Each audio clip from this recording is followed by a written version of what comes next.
Hey, it's Christy, aka The Preacher. So, my video to review Monday Night Raw. I finished watching it today. So I thought it would be a good opportunity to tell you a little bit about how I review the women's division, since there was a women's match. I did catch the slight error between Nia Jax and Bayley. I don't know if you noticed it, fellow wrestling fans, but Bayley and Nia were standing on the apron in the tag match for quite a while before Nia hit Bayley off the ring apron. Anyway, sorry, interruption. And I would think that you would either figure out that you're supposed to hit Bayley off that apron a lot sooner than that. They were just standing there awkwardly for a few minutes before Nia Jax was like thinking, I need to hit Bayley off this apron. I'm not sure if that was like something she just thought of doing, or she forgot she was supposed to do, or I don't know what happened there. But I did notice it. It was kind of awkward. So that's one of the things I noticed about the women's division and their matches. They're not as clean as the men's matches. They're not as fast. They're not as clean from move to move to move. Their moves aren't as cohesive. So they need to work on that. See, I'm trying to figure out how to tell you which women wrestlers I like, or don't like. My list of wrestlers I don't like is shorter. There's some wrestlers I can kind of take or leave that are shorter than that. Okay, the wrestlers I can take or leave. Sasha Banks, I can take it or leave it. Leave her. I get the appeal of Sasha Banks. She has a lot of crowd appeal. She has a nice attitude, the personality. I don't really care about it. I get it, but I don't care about it. I don't find her attractive. I mean, in a sense that in comparison to the other women, I don't,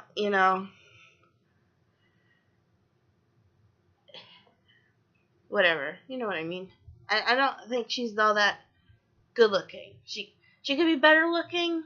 I mean, I'm not good looking. I mean, she's better looking than me, but Trish Stratus is better looking. Nita's better looking. There's been better looking women. Let's put it that way. Better women, better looking divas than her. So, put it like that. Let's see.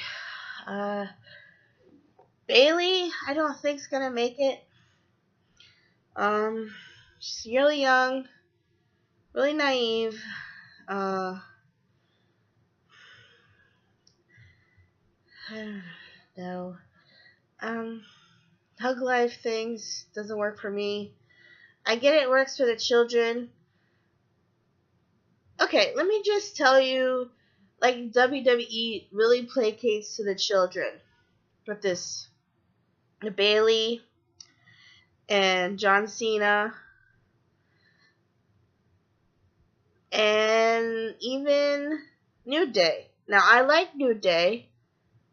New Day, love their mic work, love their personality, like their teamwork, really talented in the ring. Now, I work with children, you know, I know children love color. Now, you can't tell me that the WWE hasn't figured that out too. Because, children love cartoons. The cartoons are nothing but color. So, John Cena with all those color shirts. New Day with all those millions of colors all over them. And Bayley with all those colors on her. And those color guys flying all over the place. They are placating to the children.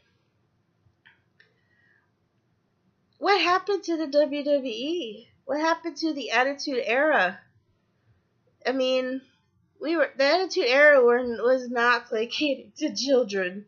It was certainly not. It was placating to male adults. I like the Attitude Era. I grew up watching the Attitude Era. I like the Attitude Era. I'm not so much of a fan of this era because it's leaning towards Kitty Town. It is. It's leaning towards Kitty Town. And, it is. It is. And, the WWE really has to think about it. Who's buying the tickets? Kids aren't buying tickets. It's adults buying tickets. Are they buying tickets for their kids? Yeah, probably. But the adults have to be fans first. Or they're not going to buy it. They're not going to just buy the tickets for their kids and send them off into the arena by themselves. And they're not going to watch the show just for the kids' sake. I mean, they probably will. Some parents will watch the freaking Barney Live and Frozen skating thing. But yeah, it's going towards Kitty Town here.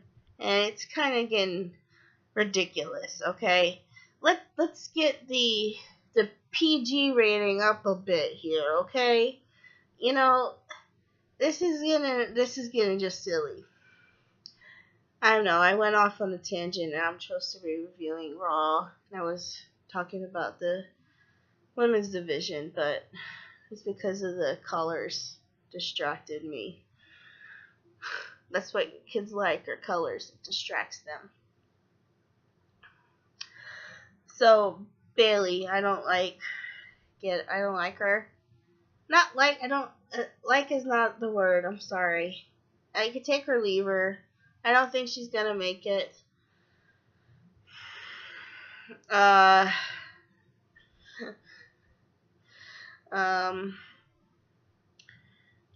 See, I don't like Alexa Bliss at all, and I will say that I don't like her at all. I don't get her. I don't get it. I don't like her name, for one. Her look is not anything new. It's not unique. The blondes, there's so many blondes. The pink streaks doesn't make it different because Natalya has pink streaks. Her wrestling ability is not really good. I don't know why she's winning title matches. I'm not sure why WWE keeps pushing her. I don't get it. Her bitch heel thing has been done. Trish Stratus did it, and she did it 100 times better and 100 times better looking. So I'm not really sure I'm getting it at all. And then I noticed that when she's standing next to Nia Jax, she is really short. I didn't realize how short she was. That's kind of interesting. But yeah, I don't like her. I don't get it. I don't get her. What's so unique about her? I mean, I like divas that have a uniqueness, something different they bring to the table. You know, a unique style, unique personality. You know, something different. She doesn't bring anything different. She doesn't bring. I don't see what's the big deal about her. I like Naomi. So my top ones are Naomi because she has her own athleticism that she brought into the WWE and her own creativity, her own flexibility she brought in. Anybody who brings in their own stuff to the table, I like. So I like that. I like Nia Jax because she's a unique body type that we don't usually see. She's dominant, strong. So I like her. I like Dana Brooke. She's strong.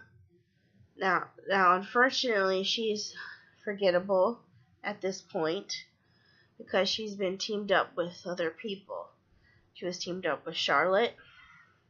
She's teamed up with Mickie James. And WWE hasn't really pushed her by herself. So she's forgettable.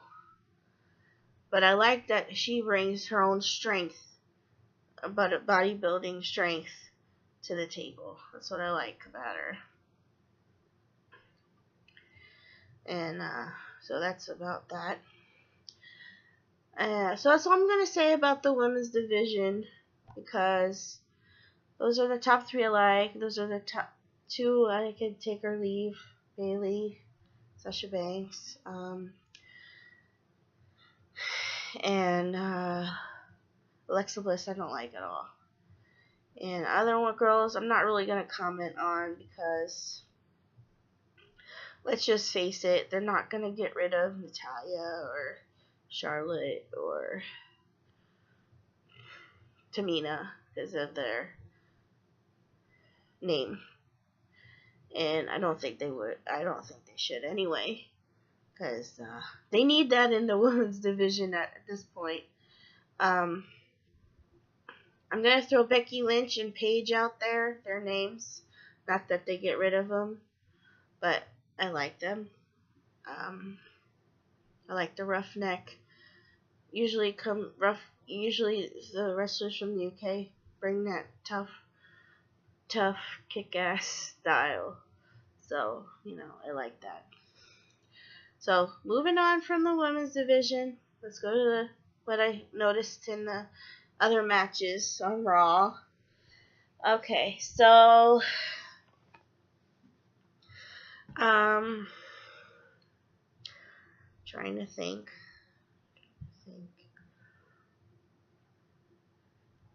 Okay, so there's a pay-per-view coming up on Sunday, and I'm just gonna say I want Sheamus and Cesaro to keep their title.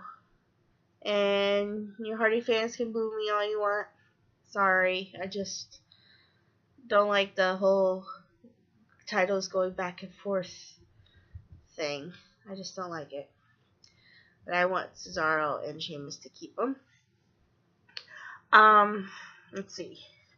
Samoa Joe and Brock Lesnar. I do not like that Brock Lesnar is not sweating Samoa Joe. He should be sweating Samoa Joe. I think that's very disrespectful for him not to be sweating Samoa Joe.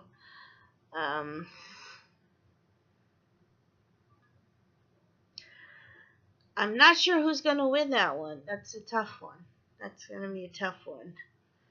I don't know who's going to win. And I want the person who's going to be on Monday Night Raw every night to win that match, because the champion should be on Monday Night Raw every night. That's how I feel. Shouldn't be part-timers. Part-timers should, the champion should not be a part-timer.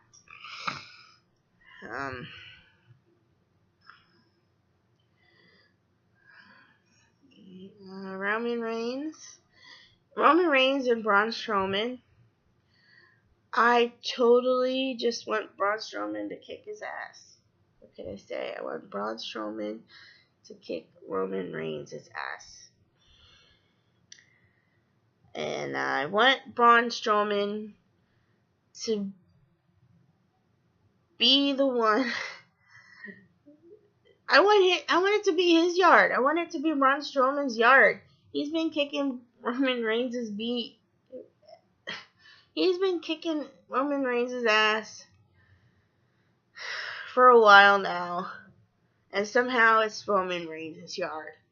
And it should be Braun Strowman's yard. So I want it to be Braun Strowman's yard. Now, Seth Rollins and Bray Wyatt. Not sure who's going to win that one. That's a close one, too.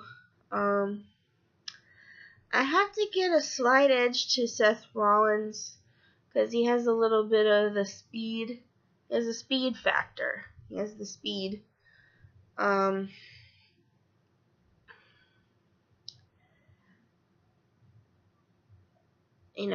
So he does have that. I thought it was interesting that Michael Cole said that Samoa Joe and Brock Lesnar was like a huge rivalry. But to me, it seems very simple. And it's not like it's personal. I mean, I guess rivalry is the right word, but to me it's not personal. It's not like they made it personal. To me, it's very straightforward. Brock Lesnar has the title. Samoa Joe wants the title. Samoa Joe needs to beat Brock Lesnar to get the title. I'm not sure what your definition of rivalry is, but to me it would be something a little more deeper than that, than just title issue. But okay. Whatever, Michael Cole. Kaz and Enzo. When I first thought of this match, before Enzo started speaking, I thought Enzo was gonna get creamed. And I was like, Enzo, you need to just be doing whatever Kaz says. Be his bitch, because there's no way you're gonna be making it on your own. Then, however, Enzo spoke. And what he said, I thought was really moving and inspiring, and made me pull for him. Made me really pull for him. And he was right in the sense that he has gotten knocked down many times and put himself back up again. And there was that mistake. I think he was supposed to go ahead and do the bandana thing and show off that little writing on his stomach before he dropped the mic, and not come back and have to re-pick up the mic. I think that was a mistake. But, because it wasn't as great as an Impact, when he had to come back in the ring, pick up the mic, and then do the bandana stomach thing. So, to me, it made it seem like it was a mistake. And then he had really a lot of guts to go and attack Kaz when backstage. And I don't like Kaz as a heel. I don't know why they did that. I don't even know why the WWE decided to split them up. Because I don't think Enzo really has what it takes to be an independent wrestler. He doesn't have the skill set that Kaz has. He does have the heart. He definitely has the mic skills. the personality, but he doesn't really have the wrestling skills there. So I don't know what the WWE is thinking with that. I think they're gonna realize their mistakes soon enough and get them back together somehow. Or maybe they're phasing out Enzo. I'm not really sure what they're doing there. Or boosting up Kaz to be independent so he can get title shots. Because when Enzo was out hurt from his concussion, Kaz was doing really well. So they might just be doing that.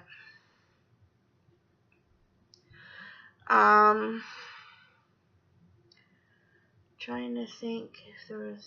Oh, Miz and Dean Ambrose. They keep going around and around and around and around, Dean and the Miz. I'm tired of them going around and around and around. So I'm ready for their drama to be over. Miz finds someone else to hate. Dean finds someone else to beat up. Let there be over. That's just how I feel. I think sometimes the WWE goes too long with these rivalries, and they're shallow rivalries. It wasn't rivalries back in like the Attitude Era when these wrestlers really had beefs with each other. You know what I mean? Like Stone Cold Steve Austin was beefing against Vince McMahon for a reason. You know, he was anti-establishment. So, of course he hated Vince McMahon. You know, but this is just these are shallow reasonings. You know, not some of them are.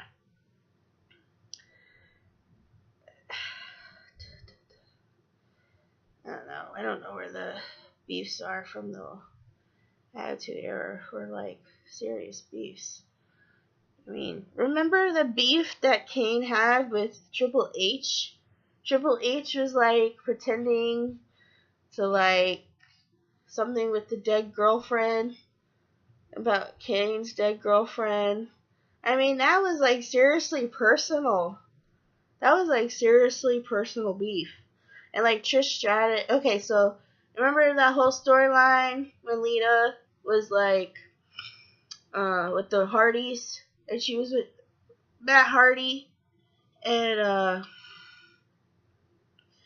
but to get Kane off of Matt Hardy's back, she had to like sleep with Kane, right? So she slept with Kane to get off of Matt Hardy's back, and then there was a storyline that she was like pregnant with Kane's baby or something, and then she ended up with Kane for a while, and then Trish Stratus went all ballistic and said, "This is what your baby's gonna look like," and you know, and all that, and you know, those were like real beefs, you know, real legitimate rivalries. Kane and Matt Hardy, that was a rivalry. That was a rivalry for a reason. Slept with his girlfriend.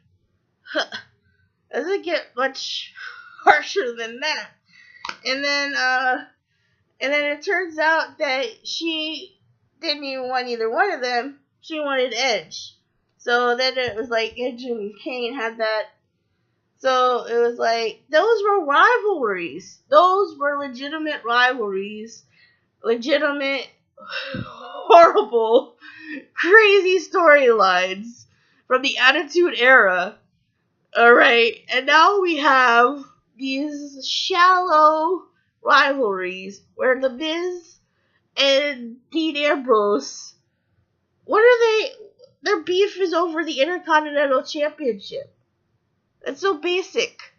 Basic beef. Alright? Lesnar and Samoa Joe. Title beef.